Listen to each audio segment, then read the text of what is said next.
¿Cómo están? Muy buenas noches, bienvenidas, bienvenidos este lunes 27 de enero, iniciando la última semana ya de este primer mes del año 2025 y saludando con mucho gusto a quienes esta noche me van a acompañar en un análisis más de periodismo en plural. Charo Bareño, ¿cómo estás? Es un gusto saludarte, Trini, a Vania, Iván, como siempre. Claro, Iván Arrazola, buenas noches. Hola, buenas noches, Trini. Buenas noches, Charo, Vania. Vania de Dios. Muy buenas noches, bendito entre las mujeres esta noche. Así Iván. es, así es. Le vamos a tratar bien. Ajá, lo vamos a Te tratar vamos a tratar bien. En muy este bien. enero que está Eso espero. larguísimo. Así es, nos lo vamos a portar tranquilos. Bueno, Tranquis. de hecho había una charla que queda pendiente, es esta parte de Milei en Argentina, que deja fuera el tema de Lo de feminicidio. feminicidio. Qué tremendo. Ojalá y nos den un tiempecito, unos 5 minutos antes de terminar Sí, el está muy espacio para duro. abordarlo. Pero esta noche nos tiene aquí reunidas y reunidos, por supuesto, el tema del nuevo Consejo de Seguridad Escolar que está sugiriendo la Universidad de Guadalajara en coordinación con otras instituciones educativas. Entran también instituciones del orden privado como la Universidad TEC de Monterrey, Autónoma de Guadalajara, ITESO, etcétera. Vamos a abordar ese tema y por supuesto también Sinaloa, que desde el mes de septiembre pues está en una situación de guerra terrible y Sinaloa exige la salida de Rocha, su gobernador, así que lo vamos a dialogar. Y por supuesto con el diálogo que tiene Donald Trump desde que llegó la semana pasada a la presidencia de Estados Unidos, amaga con aranceles. Donald Trump no solamente a México, Canadá, sino ya ¿no? directamente, por ejemplo, con Colombia, ¿no? Qué terrible este fin de semana. Así que, bueno, desde hace ya algún tiempo, varios años, la Universidad de Guadalajara ha tenido un departamento, un área que se encarga de la seguridad de la institución y después de algunos años decidió también abordar la seguridad fuera de sus instituciones, en las zonas aledañas. ¿Por qué? Porque alumnas, alumnos, no solamente universitarios, ya parece que hasta de secundaria, preparatoria, han tenido muchos problemas con la inseguridad. Charo Bareño, ¿cómo ves esta propuesta? En principio bien, porque el hecho de que la Universidad de Guadalajara ya esté tomando cartas en el asunto en cuanto a este consejo e involucrar a las universidades privadas. Sin embargo, estaba escuchando la entrevista que hiciste con el titular del área de la Universidad de Guadalajara hoy en la mañana de radio y todavía no tienen respuestas de las universidades, tienen pláticas por lo que yo entendí en eso. Yo creo que debería ser ya después de estos números que se tienen en la Universidad de Guadalajara, por ejemplo, los secuestros virtuales, que son una modalidad de extorsión telefónica, fueron en aumento en la Universidad de Guadalajara. De 2016 al 2024 se reportaron 67, sobre todo en el CUSEI y en la preparatoria número 7 y 6, que son las que más situaciones de secuestro virtuales han enfrentado. En cuanto a que si se sabe que las universidades privadas tienen este tipo de delitos en contra de los estudiantes, yo no lo descarto, claro que no. Lo hemos platicado incluso fuera del programa, Trini, que tú nos has comentado, por ejemplo, el TEC de Monterrey, la Avenida Aviación, una serie de situaciones que han pasado estudiantes de universidades privadas, no solamente las universidades públicas, y quitarnos el hecho de que por ser universidad privada el estudiante ya va en carro, en automóvil. Hay estudiantes que se mueven blindado en el transporte, de la inseguridad, sí, ¿no? blindado, Claro que no. Claro que no. Van en el transporte público, en la línea, en el tren ligero.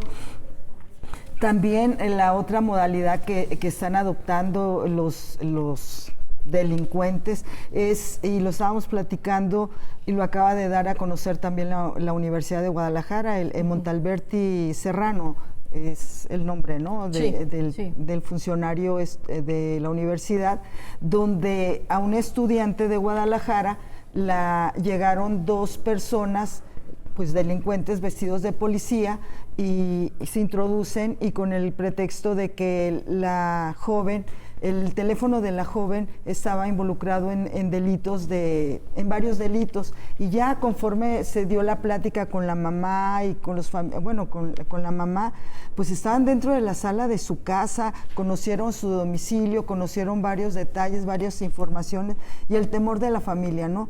También esto, lo de los senderos seguros que plantea y que dio a conocer la universidad, ya tiene rato, ¿no? Lo de senderos seguros, pues no han sido del todo con buenos resultados, tan es así que se han incrementado los delitos contra los estudiantes. Y ¿no? déjame retomar eso porque justo Senderos Seguros, que es parte de la Universidad de Guadalajara, bien decía el coordinador de seguridad de la UDG, escolar, que escolar, pueda vincularse con un proyecto que tiene ya el gobierno federal, y que estos esfuerzos se van a conjuntar precisamente con los 3 órdenes de gobierno.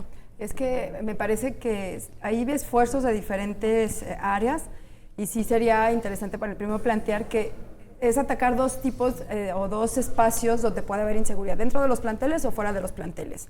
No es nuevo lo que se vive, es importante lo que están haciendo a todos los que nos tocó ir en camión a la escuela. Sí. O sea, escuchaba también la entrevista y habla de una serie de acoso, de violencia que hay en las calles, que lamentablemente a muchas personas nos tocó, incluso en el transporte público, y también ya hay estadísticas de esto, de personas que a lo mejor son exhibicionistas o de que pasan, o que también hay violaciones en los alrededores de los planteles escolares, o que también a lo mejor hay personas que han intentado secuestros, además de las extorsiones virtuales. ¿Qué es lo que pasa alrededor de los planteles? Sí pueden hacer esto que están planteando ellos de los consejos de seguridad escolar, y pues para hacer un consejo, pues no nada más está a cargo de la escuela. Para poder hacer estos senderos seguros o empatarlos con lo que está haciendo el gobierno federal, que le pueden llamar como le quieran llamar, es lo mismo. ¿Cómo puedes hacer que esos espacios públicos por donde pasan los estudiantes sean seguros? Ellos hablan de políticas públicas, obviamente se necesitan esfuerzos porque tiene que estar involucrado el gobierno municipal, el gobierno estatal y el federal, pero de entrada con los gobiernos municipales, porque si vas a hacer un espacio que sea seguro para poder ir a caminar, necesitas asegurarte que sirvan las luminarias, que estén calles por donde están transitadas, donde haya vehículos, y además coordinar con los programas que ya tienen las policías municipales, al menos en el área metropolitana, de la policía escolar. ¿Cómo juntas todos estos esfuerzos de entre universidades, entre académicos, entre los gobiernos e incluso entre las mismas familias de los entornos? Hay un estudio súper interesante que ya hizo un proyecto que desarrolló el TEC de Monterrey, precisamente en Monterrey, a raíz del asesinato tan lamentable de estos 2 estudiantes que fueron asesinados por militares. Desarrollaron un proyecto que era mediano y largo plazo, más de 10 años.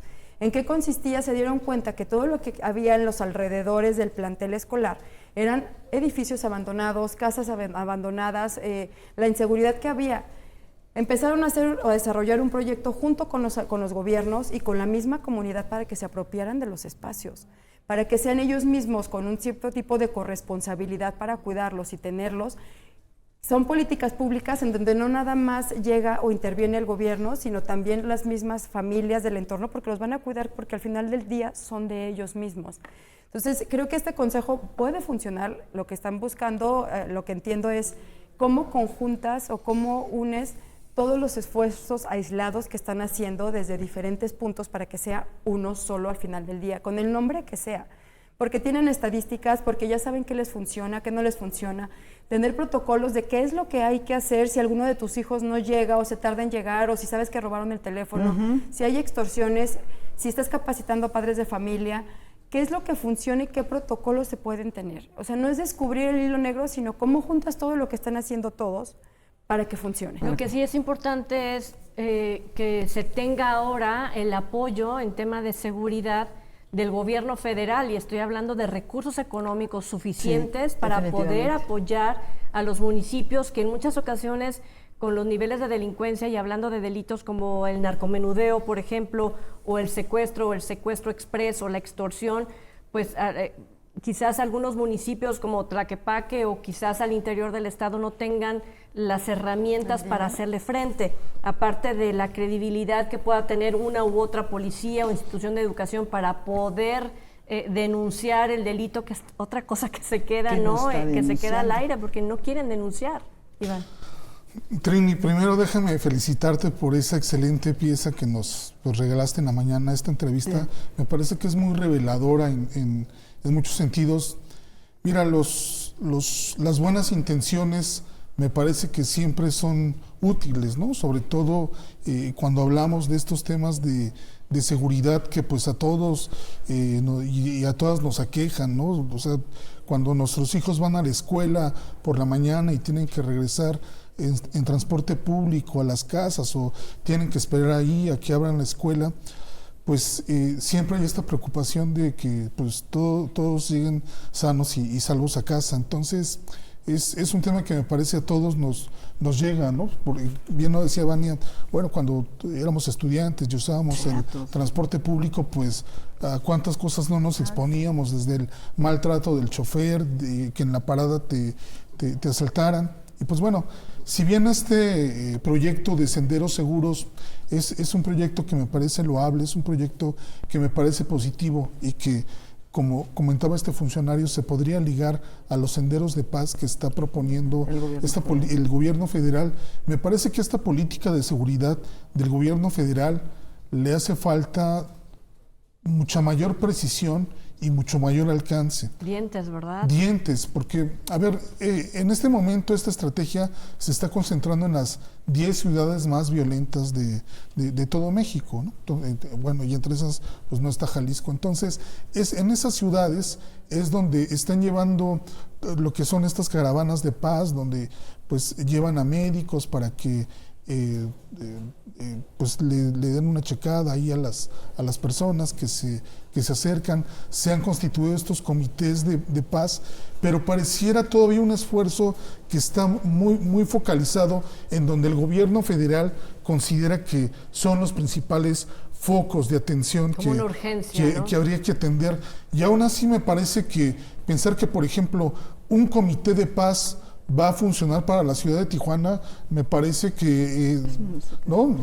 ¿Por qué razón? Porque las ciudades también son unos verdaderos monstruos. Entonces, hay tantos barrios, hay tantas colonias que tendría que haber tantos comités de paz como colonias, ¿no? Sea necesario. Entonces, me parece que es me parece que todavía es un proyecto y que de esto pueda generalizarse o pueda llegar en cascada a otros municipios. Me parece que todavía estamos lejos de esta situación. Más bien, yo esta propuesta la veo como en el sentido de se tiene que hacer un diagnóstico, tienen que compartir experiencias las distintas universidades de cuáles son los problemas, que me parece que, pues a ver, aquí no hay hilo negro, o sea, la mayoría de los planteles tienen las mismas características, como bien lo dicen. ¿Y que no crees que va a llegar con un delito nuevo o un problema diferente, no? Sí, o sea, no en todas las universidades privadas, por ejemplo, los alumnos llegan y se van en carro. Hay quien también tiene que caminar hasta la parada del camión y nos encontramos con los mismos problemas: banquetas en mal estado, luminarias descompuestas, gente sospechosa ahí alrededor. ¿Y sabes qué decían también? Estos puntos de venta de narcomenudeo, ¿no? La tiendita, y también al frente donde te venden cerveza y alcohol sin importar la edad, ¿no? Y están enfrente a una cuadra, media cuadra de la misma institución educativa. Entonces ahí le correspondería al ayuntamiento, ¿no? Así es. Y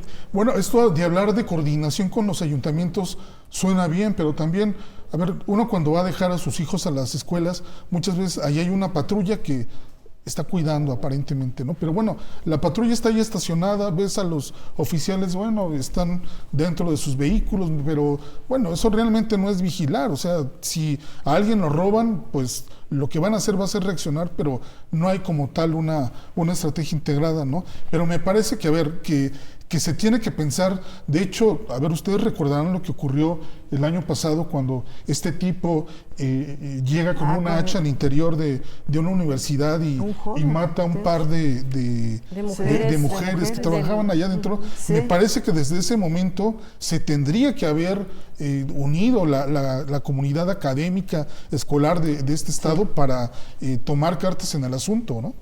Fíjate que sí, y era lo que tú comentaste, algo de la credibilidad, de la confianza, simplemente para denunciar, los estudiantes para denunciar, y estos casos se van diluyendo porque no llegan, no aterrizan en una en una denuncia. Qué padre y qué bueno que la Universidad de Guadalajara está proponiendo este Consejo de Seguridad Escolar, y que sería lo mejor que las otras universidades también se unieran y que esto ya estuviera en un nivel de rectores y de titulares, y que realmente se armara algo bajo un protocolo, como bien lo dice Iván, porque no es posible. Él cita un caso muy lamentable, y que hemos tenido casos lamentables, y no solamente de que terminaron con la vida de estas 2 trabajadoras de una universidad privada, sino intentos de violación, violaciones, acoso sexual, extorsiones, secuestros. O sea, están los números, pero de nada sirve que cada año, cada determinado tiempo, la universidad pública de este estado esté manejando estos números y no se aterriza en qué. O sea, están los senderos seguros, sí, cierto, pero tú lo comentaste, o sea, esa coordinación, o sea, tenemos que aterrizar en una coordinación, en una política pública que realmente dé resultados. Que sea preventiva y no nada más la reacción ante un delito. Sí, y que no quede nomás en los numeritos. O sea, lamentable, y no digo numeritos en denostar, porque cada caso fue de un estudiante acosado, amenazado. En el secuestro virtual, por ejemplo, les llaman, les dicen que se quiten la ropa, que los hacen temer porque dicen: estamos enfrente de ti, traes esta ropa, esto, quítatele, mándale la foto así desnudo.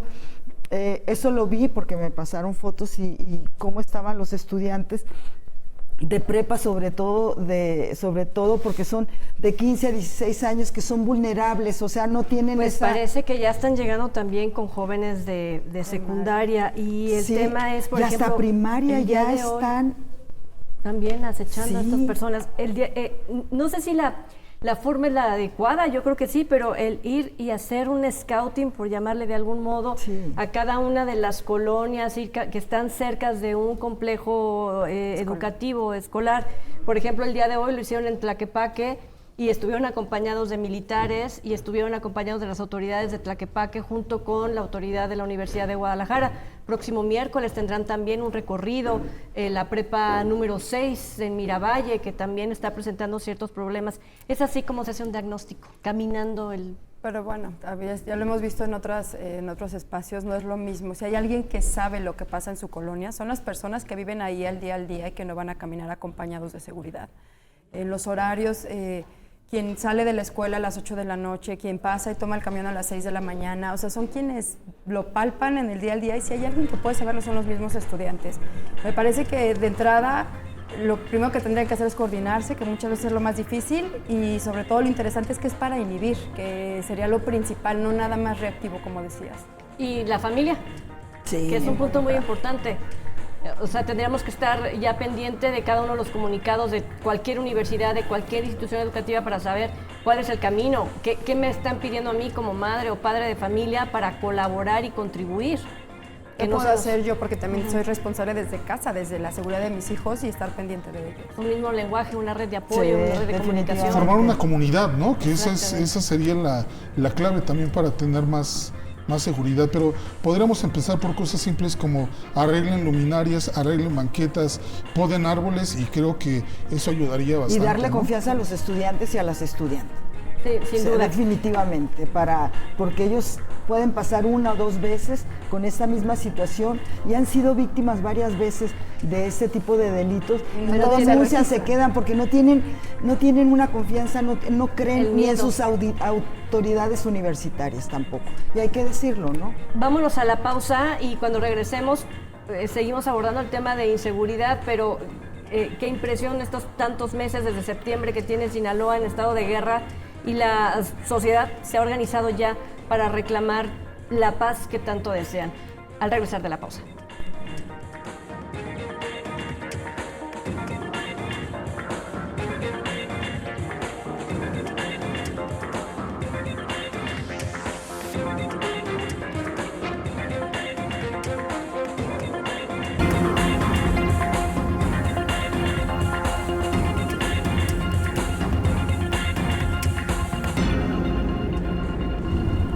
Desde el pasado mes de septiembre y como dice la presidenta de México, Claudia Sheinbaum, tras la aprehensión y la llevada a Estados Unidos del Mayo Zambada, se ha detonado una lucha entre grupos delictivos ahí en el estado de Sinaloa.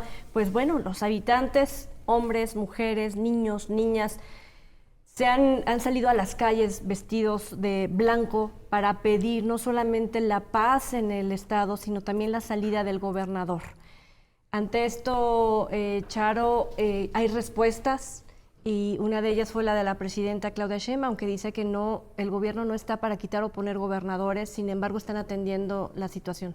Sin embargo, es muy lamentable, ¿no? Lo que ocurre son 2 marchas seguidas de exigiendo paz, exigiendo seguridad, sobre todo el caso tan lamentable a raíz del asesinato del papá y de los 2 menores que sus hijos. A lo que estábamos, la información que tenemos es de que querían robarle el carro al papá y lo acribillaron, igual a sus hijos, a sus dos hijos. Es lamentable, una familia se enluta y todo el Estado también se enluta porque está exigiendo justicia y está exigiendo seguridad desde hace tiempo.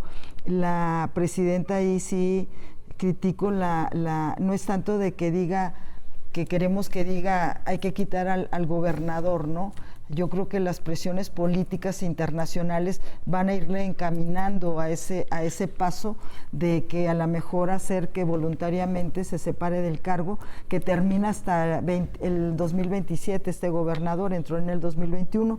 Sin embargo, también hay que decirlo, el mandar al secretario de Seguridad Pública a nivel federal, Omar García Harfuch, a raíz de toda esta ola de violencia en Sinaloa, pues también habla de que para ella es la persona en la que está confiando. Sin embargo, en estos primeros 4 meses ha habido más asesinatos, más personas fallecidas que en este mismo lapso que en el periodo de Andrés Manuel López Obrador. O sea, ya se superó simplemente. Otro de los estados que también es foco rojo es Tabasco, o sea, ya se está diluyendo las olas de violencia en varios estados, pero Sinaloa es el principal. Pues ahorita, hablan de 800 homicidios, sí, en lo que... Y el gobernador dice, nosotros no somos los delincuentes, no somos el enemigo nosotros, sino los delincuentes. Sin embargo, bueno, vemos pasar estas situaciones de asesinatos, de pues una serie de que la gente esté insegura. Lamentablemente, yo realmente me brincó el dato que la encuesta de seguridad, Los Mochis la ponen como una de las ciudades entre comillas seguras, o sea, percepción de seguridad. El INEGI acaba de emitir sí, los resultados de su encuesta de percepción de inseguridad. Ese dato, pero en otras ciudades que sí están pues la población lo que sí es que está cansada, el sector económico se ha organizado precisamente para apoyar restauranteros, ¿no? Que todo comenzó por ahí, ¿no? Cuando empezaron a apoyar a los músicos que regularmente ganan por propinas o por canción cantada, tocada dentro de los establecimientos, ¿no? Como son los restaurantes, y que se quedaron literal sin trabajo porque no podían abrir los restaurantes, ¿no? Así es. Me parece que con las declaraciones de hoy pareciera que hay políticos que viven en otra realidad o en otra ciudad o que viven en otro país. Lo que ha pasado en este estado y que están exigiendo ahí en Sinaloa la salida de este gobernador, hoy en la mañana él dijo nuevamente que no se va a ir. Llama mucho la atención porque ya van 2 marchas y lo que vemos desde fuera, además de lo que están viviendo las propias familias que viven ahí, lo que vemos es que ya es un estado que está ingobernable. O sea, ya no se tienen garantías ni de derechos ni de la gente de poder circular libremente por su ciudad. Hay personas que ya tuvieron que desplazarse de ese estado. Aquí en Jalisco hay varias familias que tuvieron que huir de allá porque les están cobrando derecho de piso, porque los sacaron de sus casas, porque ya se tuvieron que cerrar negocios.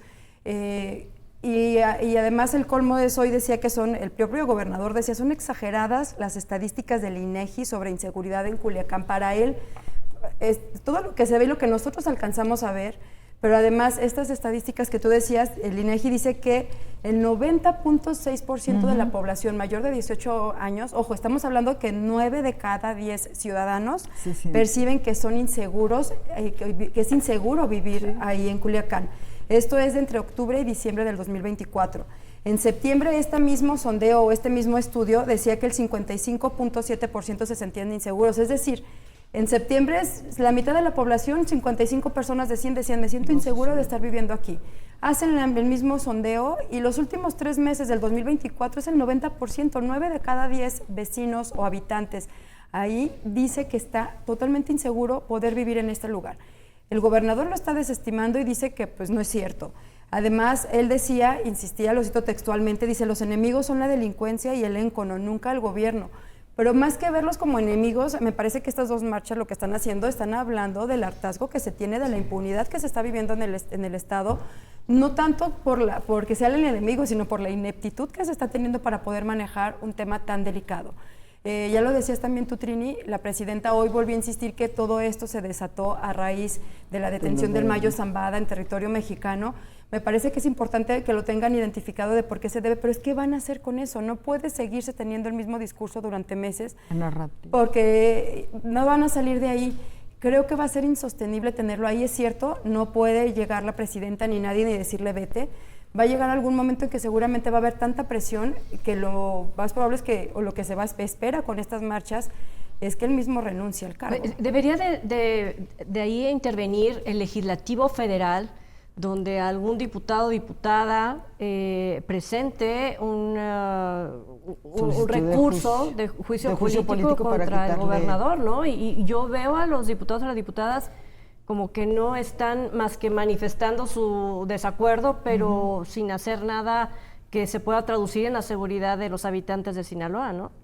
Bueno, aquí el recurso que tendría que aplicarse es el de la desaparición de poderes, que el Senado es al que le toca declarar la desaparición de poderes, pero aunque no se quiera, pues no, los poderes están ahí, ¿no? Aunque no cumplan con su labor. Hay un punto que me parece que es central en toda esta discusión y me parece un principio que tiene claramente establecido la 4T y es: aquí no destituimos funcionarios, aquí no corremos gobernadores. La directora del metro, el director del Instituto Nacional de Migración y ahora Rubén Rocha, y podemos citar más y más casos, y ahí van a estar de por vida. Sencillamente, ¿por qué no lo hacen? Porque hay una idea que si se destituye, si se corre un gobernador, vas a mostrar debilidad y a partir de ahí puedes perder el poder. Entonces, eso no lo van a permitir, eso no lo van a hacer bajo ninguna circunstancia, con todo y la presión política que se pueda dar. Y es que aquí hay un factor central que no hay que olvidar: la confianza. Y Rubén Rocha perdió la confianza desde el momento en que la FGR hace esta investigación y se determina que cuando detienen al Mayo y asesinan al exrector Cuen, pues toda la versión de la gasolinera de donde lo interceptaron se vino abajo. Entonces, a partir de ahí, pues Rubén Rocha perdió cualquier tipo de pero credibilidad. La que sale en la fiscal, ¿cierto? La que sale en la fiscal, pero pues que una persona, uno de los imputados, de los señalados, diga que el gobernador iba a estar ahí para solucionar el problema, me parece que fue lo que ahora sí que derramó, ¿no? Detonó esto que estamos viendo. Entonces, a partir de eso, ¿qué es lo que estamos viendo en este momento? Una política de seguridad que había comenzado muy bien. Dices, bueno, que García Harfuch vaya a Sinaloa, decomiso de fentanilo, todo parece ir bien, pero ha llegado un momento en que todo se ha atascado y este crimen tan lamentable de estos dos niños y su padre, pues lo único que revela es que la estrategia de seguridad, dijo García Harfuch, pues esto no se va a resolver de la noche a la mañana. Pero entonces aquí la pregunta es, ¿cuándo? ¿Cuándo vamos a ver resultados? Dice el gobierno federal, cuando termine de asentarse el gobierno de Donald Trump y nos explique qué fue lo que pasó con el Mayo Zambada y nos dé un informe sobre la detención y la participación de alguien en México que logró tenerlo presentado en este momento en Estados Unidos. Entonces, estaremos en la posibilidad de esperar que Donald Trump envíe un informe detallado de qué fue lo que sucedió. Yo creo que preguntarle a los que viven ahí, yo creo que van a decir que claro que no. Yo digo que va a ser más presión política internacional del lado de Donald Trump, con todos el calificativo de terroristas y todo eso, y por ahí va, que pudiera darse por ahí, ¿no? La presión hacia el gobernador de Sinaloa. Mientras tanto, el cierre de empresas y el desplazamiento forzado de muchas familias ya del estado de Sinaloa, sobre todo de la ciudad de Culiacán, que son familias que se han ido. Dejan sus casas, dejan Exacto. todo, dejan casa, dejan negocio, dejan familias Sí. o otras personas con quien conviven, dejan su comunidad. A ver, ¿en qué otros lugares pueden estar? Me comentaba una de las personas, una chica que tuvo que salir huyendo de ahí con sus hijos, que ya es muy común que agarran los chats y ya no preguntan, los temas son, oye, voy a pasar por tal lugar, ¿no han oído si hay balaceras por ese sitio? ¿Es seguro pasar por ahí?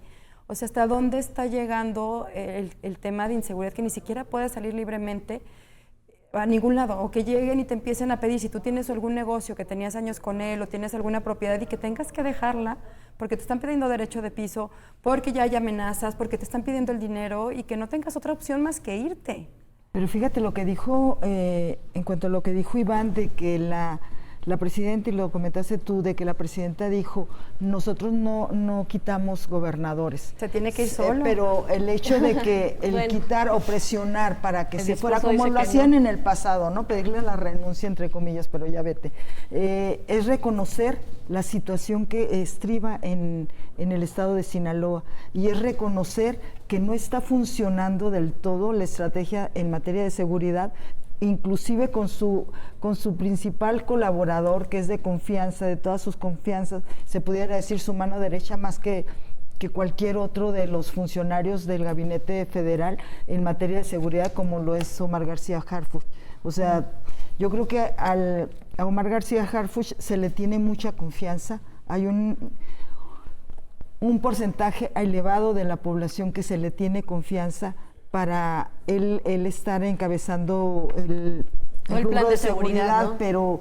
pero Sinaloa como que ya lo rebasaron. O sea, es un tema de violencia, la ola de violencia que se vive en Sinaloa, pues Lo yo que creo sí que está a piden los niveles de... es quitarle esta dosis de politización al tema y centrarnos en la necesidad que tiene la población de Sinaloa, y que también lo están pidiendo para el sector político. A ver, el reclamo que estamos haciendo, dicen los empresarios, no tiene que ver con un partido político, tiene que ver con algo que estamos necesitando en este momento, y es la restitución de la seguridad y del estado de paz, sobre todo en Culiacán, pero también en otros municipios. Ahora bien, y en torno precisamente como esa solución, es interesante esto que comentas, Trini, cuando dice la presidenta, bueno, vamos a esperar a que se asiente el gobierno de Donald Trump, porque entonces pareciera que entre líneas el mensaje es, bueno, vamos a esperar a ver cuáles son las cartas que va a jugar el gobierno estadounidense en materia de seguridad, y ver exactamente en qué términos se va a dar la coordinación entre México y Estados Unidos. Entonces, si es así, pues tendríamos que esperar más tiempo, y seguramente se van a dar más de estas escenas de aquí en lo que se determina cuál es la estrategia a seguir, lo cual pues evidentemente pues a quien le pasa el curso es a la población, ¿no? Creo que hay una parte bien interesante, porque es esclarecer hasta qué punto va a entrar el gobierno de Estados Unidos en México. Se aclaró que sí viene un grupo de personas a capacitar a las policías que vienen de Estados Unidos, pero son 15, hablaban de 10, 15 personas.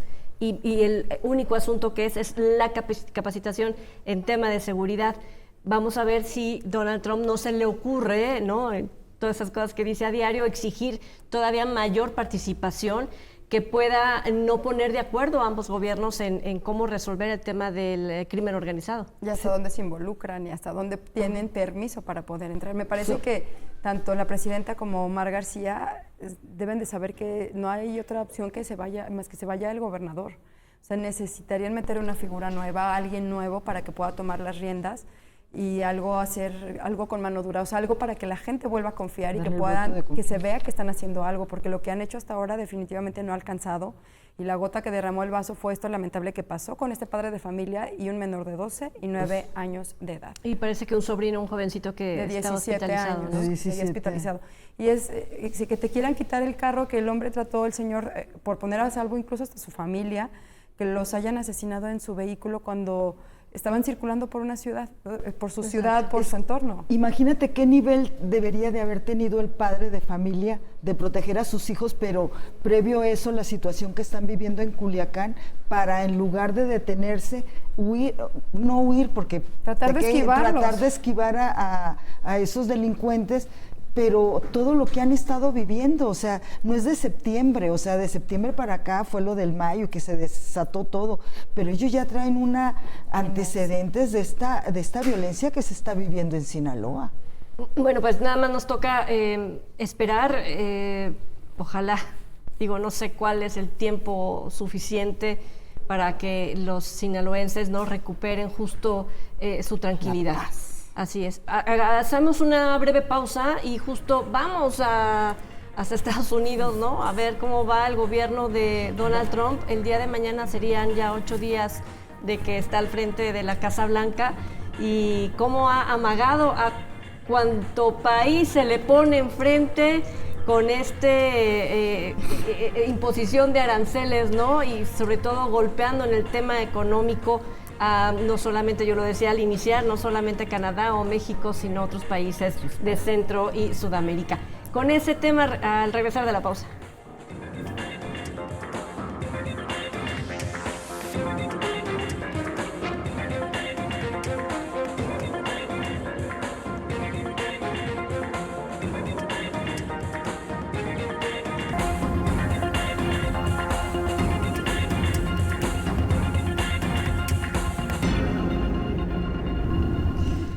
Bueno, pues hablemos justo de estas acciones que está tomando el presidente de Estados Unidos, Donald Trump, con diferentes países, que es justo amagar, presionar con la imposición de aranceles, y ha hablado ya del 25% en productos que Estados Unidos adquiere de diferentes países, y hay que recordar que, bueno, Jalisco, de todo su producto de exportación, el 70% se va a Estados Unidos.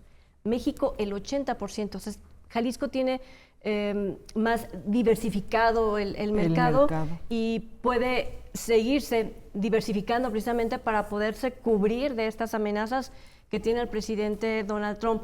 El fin de semana, con el tema de migración, hay que recordar, le pide al presidente de Colombia que le permita aterrizar con 130 personas en situación ilegal en Estados Unidos porque los va a regresar, y el presidente de Colombia le dice que no, pero las cosas cambiaron en los últimos minutos, Vania. Así es. Recordemos que durante los últimos días, en estos días que él ha tenido al frente de su gobierno, Donald Trump, lo que ha sembrado es, otra vez, el discurso buenos contra malos, porque además en todo lo que han estado ellos hablando del tema de los inmigrantes, los están prendiendo como si fueran delincuentes todos, como si todos estuvieran poniendo en riesgo la seguridad de Estados Unidos, que cualquier persona que sea de otra nacionalidad pone en riesgo a Estados Unidos, y bajo este argumento es el discurso de yo estoy haciendo todo esto para proteger a la gente de mi país o a los nacidos de Estados Unidos. Colombia, ¿qué fue lo que sucedió? Hablan y para mandar los 2 aviones les dice el presidente Petro, no los recibimos. Entonces inmediatamente sube un tuit de la cuenta del presidente de Trump, donde dice vamos a subir los aranceles 25%, al día siguiente cancelan todas las visas que se tenían ya programadas en la embajada de Estados Unidos en Colombia, todas las citas las cancelaron para no dar más visas, y les dice esto es el primero porque además en una semana más vamos a subirlo a 50%. Después reviran y ante lo que les esperaba en Colombia, terminan dejándolos entrar. Aceptan todas las condiciones. Se le cuestionó mucho al presidente de Colombia porque al final del día decía es que necesitan darles un trato digno, no enviarlos así, sí, pero más allá creo que no alcanzó a medir las consecuencias ni lo que podría tener, y nada más fue como azuzarle poquito y ya vio lo que sucedió. Al final del día son personas que son colombianos. El gobierno debería de estar preparado para recibir a sus connacionales y ver qué es lo que va a hacer con ellos, y no nada más no recibirlos, porque lo que terminó pasando era, además de la relación diplomática, lo que pasa con todas esas personas que iban en estos vuelos. La situación de México, si la ponemos a diferencia de Colombia, pues Colombia no es vecino, territorialmente no está al lado de Estados Unidos, a diferencia de lo que estamos nosotros como país México. Tenemos los ojos encima, sí, muy distinto a lo que son otros que no están al lado. Muy distinto a lo que podría ser Rusia, lo que podría ser China o otros países incluso. Me parece que lo de los aranceles sería un poco escupir para arriba porque les encarecería a ellos productos. Recordemos que muchas de las cosas que se manufacturan o que se empiezan a mandar allá pasan por México al final del día. ¿Por qué? Porque en México tienes mano de obra de calidad y además mucho más barata que lo que podría ser para ellos, que también les encarecería.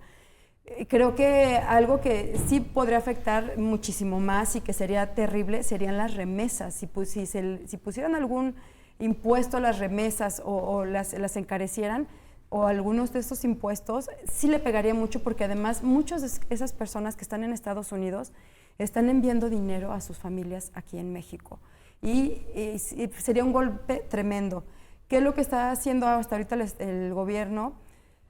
Tratando de poner los albergues. Ya vimos lo que había pasado antes en migración, lo que pasó el día que se incendiaron, algunos que los tenían con candado adentro de unos como si fueran cárceles. Murieron, ¿no? Sí, no los abrieron las puertas a tiempo y murieron quemados dentro de estos lugares.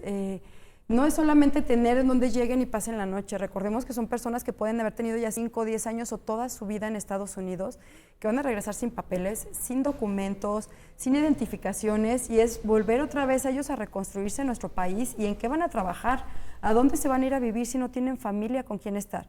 Eso por un lado.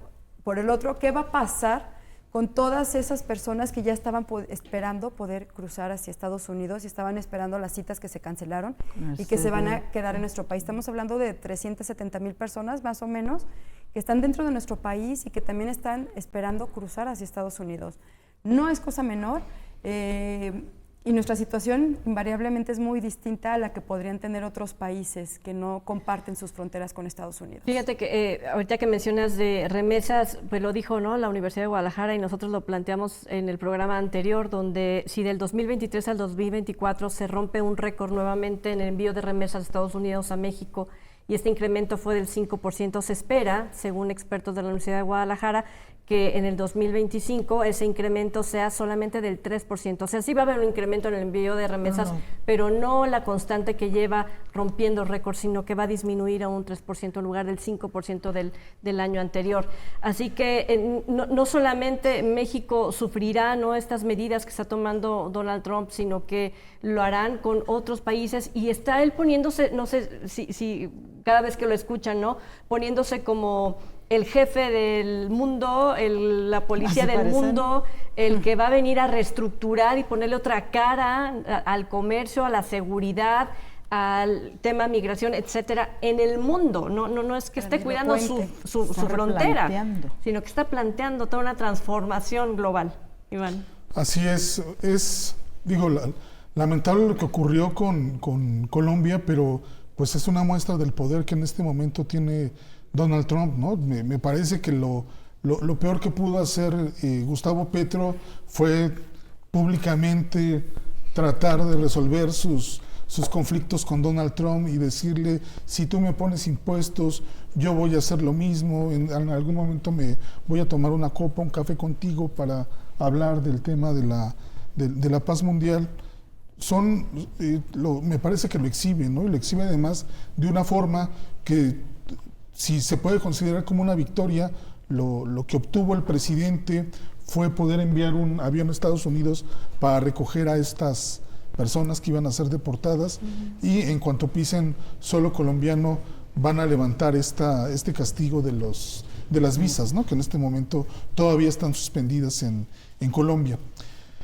Pero regresando a México, porque esa parte es muy importante y también hay que verla es notorio que me parece que al final México, que también se presagiaba como un escenario muy complicado, poco a poco las cosas fueron fluyendo, ¿no?, a lo largo de la semana anterior.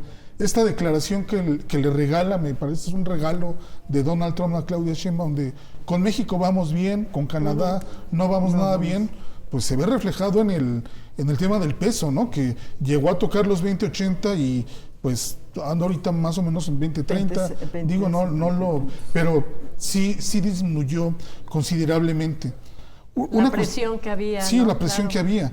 Una cuestión también que me gustó de todo lo que vimos la semana pasada, que esta ceremonia de investidura de Donald Trump fue pesada, ¿no? No sé cómo la habrán visto, pero escuchar ese discurso, escuchar la manera en que se maneja es complejo, ¿no? No, y que llegar inmediatamente en las siguientes horas a emitir una serie de decretos.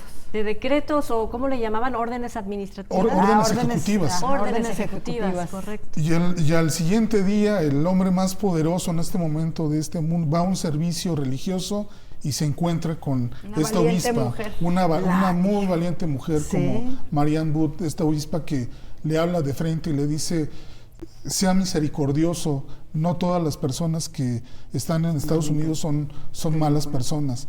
Y la reacción de Donald Trump, que la acusó de ser una radical de izquierda, que muchos de su séquito se burlaron de ella, pero tuvo esta fuerza, este valor de plantarle cara a Donald Trump y la molestó mucho, ¿no? Y le pidió que se disculpara. Y no se ha disculpado. Y dijo que no se iba a disculpar. Pero bueno, es propio de los líderes populistas, ¿no? ¿Qué más se puede esperar de alguien que no está acostumbrado a la crítica, que está acostumbrado a que sus mentiras pues se las crean en Estados Unidos? Y fue una crítica respetuosa. Y fue muy respetuosa además, pero directa, ¿no? Y muy puntual en lo que le dijo. Que le hizo cambiar la cara y voltear a ver a todo el mundo. La familia también estaba toda distorsionada. Y también al vicepresidente y a su esposa y a Melania Trump, todos con cara de incomodidad ante y también este son discurso. migrantes. La esposa de Donald Trump es esloveca. Y mientras sucede todo esto, en parte creo que tiene razón la presidenta Claudia Sheinbaum cuando dice: deje que se asiente el gobierno de Donald Trump. ¿A qué me refiero? A que ya comenzaron también las primeras disputas entre aquellos que son los grandes aliados o las inconformidades de aquellos que son los grandes aliados de Donald Trump, como es Elon Musk, por ejemplo, ¿no? Que está conformando ciertas agencias de inteligencia Donald Trump y en algunos proyectos no está inmiscuido o no está invitado. Elon Musk se ha disgustado, enojado por no ser el gran protagonista de todo este desarrollo que está buscando hacer, sobre todo de inteligencia artificial que está haciendo Donald Trump. Esto no podrá llegar a un momento justo a desajustar las piezas y que se tenga que volver a reconformar el gobierno de Donald Trump y poner los pies en la tierra y decir: a ver, llegaste muy valiente, muy echado para adelante, pero la gente hasta la gente que te está acompañando, 18 estados de Estados Unidos ya amparados con procesos judiciales en contra de sus órdenes ejecutivas, de ¿no? Los nacimientos. ¿Creen que es cuestión de días para que esto se calme? Sí, fíjate que yo ahí sí te doy la razón en cuanto a lo que estás planteando, porque el tema de inteligencia artificial va a ser un tema más importante que ya se está desarrollando. China está criticando a Estados Unidos con toda la inversión que ya habló Donald Trump de no sé cuántos miles de millones de dólares, de una serie de gran número de hectáreas donde se va a desarrollar esto en materia de inteligencia artificial, y China le está diciendo: yo con menos recursos, con menos gente, y estamos más avanzados en inteligencia artificial. Va a haber un choque entre dos potencias, China, Estados Unidos, en materia de inteligencia artificial. En cuanto a lo que tú planteas con Elon Musk y los gobernadores, los estados, también yo pienso que va a pasar. Le estaba comentando a Iván, ayer estuve en Jesús María, me invitaron el regreso de los hijos ausentes. Son migrantes que están en Estados Unidos, en Texas, Chicago, California, pero son de la zona de Los Altos, que tienen empresas. Uno que tiene más de 40 años de migrante, a los 5 años ya logró la ciudadanía, tiene una empresa en Riverside de pavimentos. Imagínate el dineral. Otro que entrevisté también está en San Antonio, Texas, en camiones. Él dice: yo duré 23 años indocumentado, hace 2 años me dieron la ciudadanía. Pero a lo que voy es a esto. Yo les pregunté así directamente en cuanto a Donald Trump, que ahora viene más radical, más disruptivo, con amenazas. Dice: no, lo vemos que hace más ruido que lo que va a hacer de lo que hizo en su primer periodo de como presidente. O sea, deportaciones, unos decían que son gente que ya tuvo algunos antecedentes y que pues ya los traen en la mira. Realmente dice, hay gente, incluso platiqué con familiares que tienen familiares ilegales en Estados Unidos, donde tienen ya empresas. Personas que están en situación ilegal tienen empresas como restaurantes, que son el ramo más o menos, ¿no?, donde se dirigen. Pero volviendo a esto, también con lo que declaró la presidenta de México, Claudia Sheinbaum, que en la primera semana de gobierno de Donald Trump como presidente, del 20 al 26, solamente han deportado cerca de 4.900, cerca de 5.000 migrantes en situación de ilegal a México, la mayoría mexicanos y mexicanas. Pero ¿eso de qué te habla? De que los grandes números, las grandes deportaciones que amenazó Donald Trump, ojalá que ahí se queden, ¿no?, en el puro discurso, y que, como lo dijo la presidenta, o sea, son números que ya hemos venido manejando en el pasado, o sea, no son números que nos sorprendan, pues. Y que no es el único presidente. Bueno, hablamos de que ya Barack Obama había hecho lo propio, ¿no? También, y Biden lo mismo, ¿no? Lo que sí, considerando que disminuye mucho la expulsión de migrantes en Estados Unidos en el periodo de Donald Trump, y haciendo un análisis, era por la pandemia. Justo le tocó la pandemia y había muy poco movimiento. ¿No será por eso exactamente que la cifra era muy baja, ¿no?, y que ahora repunten sus cifras? El tema, creo que hay que estar muy pendiente. Los derechos humanos nunca se han visto tan mermados o tan amenazados, creo que en los últimos días.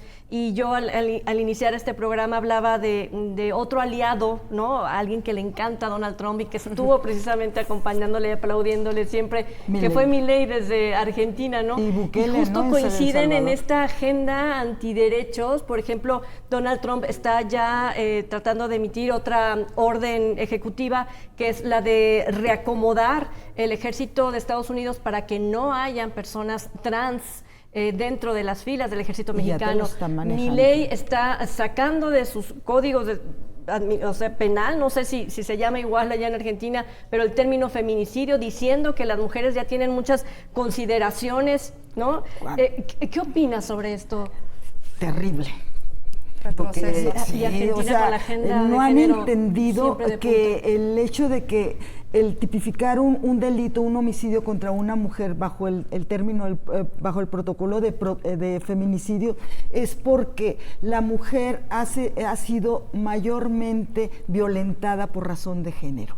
O sea, eso no lo han podido entender los gente de ultraderecha como Milei. Donald Trump, cuando ya dice aquí nomás va a existir el género masculino y femenino, tú lo dijiste, o sea, gran número de población en Estados Unidos es de diversidad sexual diferente, obviamente, ¿no? Gays, lesbianas, trans, LGBT, o sea, LGTB más, y es lamentable que todos esos derechos que se han logrado por esta comunidad se vayan al traste. En Argentina, que son el gran número de mujeres han sido violentadas continuamente, en mayor número, y que venga este presidente de ultraderecha y haga a un lado el término y no el término, o sea, las acciones las acciones, ¿no?, que van con el bajo protocolo de feminicidio. La Sí, claro. Para despedirnos, mi querida Claro Vania. que sí. Bueno, lo que hablaba, él tuvo una intervención en el Foro Económico Mundial de Davos esta semana, el jueves, y él hablaba que feminismo, diversidad y que equidad, ideología de género son los enemigos, los enumeró. Trump, estamos hablando de Milei. Estamos hablando de Milei, para que Davos. se den una idea de cuál es la reflexión que ellos tienen de por qué van a eliminarlo. Hay un ministro de Justicia de la Nación, se llama Mariano Cuneo, dice, vamos a eliminar la figura del feminicidio del Código Penal argentino, porque esta administración defiende la igualdad ante la ley. Como dijo el presidente en Dávalos, dice, ninguna vida vale más que otra. O sea, están eliminando todo el contexto que hay en torno a unas mujeres y todo lo que tenga que ver desde una perspectiva de género, porque no son las mismas condiciones de una mujer y de un hombre, y van para atrás. Terrible. Iván. Pues ni cómo ayudar a Argentina. El anterior presidente golpeaba a su esposa y hizo hasta lo imposible por ocultarlo. Y pues ahora esto de Milei, me parece que ni la izquierda ni la derecha están respondiendo a lo que ocurre. Por eso las manifestaciones que ha tenido toda la vida Argentina, ¿no? De las mujeres con estas olas verdes y la ola color morado, púrpura, etcétera, y los vamos a seguir viendo seguramente. No creo, no creo que el movimiento feminista se acabe por una administración. Como al contrario, creo que esto va a hacer que todavía se enciendan más, ¿no? Una nueva ola. Crecerán y más fuerte en Argentina, Charo, las mujeres. Sí, Charo, muchísimas gracias por acompañarnos esta noche. Ivana Arrazola, gracias. Gracias, buenas noches. Vania de Dios, muchísimas gracias. Buenas noches. A usted por habernos acompañado esta noche. Descansa y nos vemos y escuchamos en otra emisión de Periodismo en Plural.